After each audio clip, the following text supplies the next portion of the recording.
নমস্কার বন্ধুরা, আজকের আমার রেসিপি হচ্ছে গোবিন্দভোগ চাল দিয়ে পনিরের পোলাও। এবার গরম তেলে জিরে দিলাম, জিরের পর দুটো শুকনো লঙ্কা দিলাম, শুকনো লঙ্কা দেওয়ার পর দুটো তেজপাতা দিলাম, তেজপাতা দেওয়ার পর আলুগুলো ছেড়ে একটু ভাজা ভাজা করে নিলাম, করে তারপরে চালগুলো দিলাম, চালগুলো দিয়ে নাড়াচাড়া করে এবার স্বাদ মতো লবণ দিলাম, লবণ দিয়ে হলুদ দিয়ে দিলাম, হলুদ দিয়ে নাড়াচাড়া করে আদা দিয়ে দিলাম, এই আদাটা দিয়ে দিলাম, আদা কুচোনোটা দিয়ে দিলাম, তারপরে কাঁচা লঙ্কা ছেঁড়াটা দিয়ে দিলাম, দিয়ে সবজি মশলা দিলাম, গরম মশলা দিলাম, দিয়ে নাড়াচাড়া করে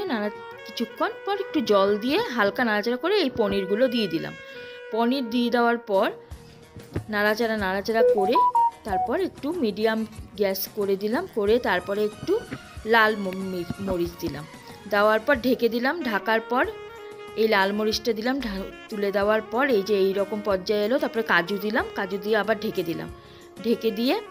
তারপরে আবার জল দিলাম, জল দিয়ে ঢেকে দিলাম। এবার ঘি দিয়ে রেসিপিটা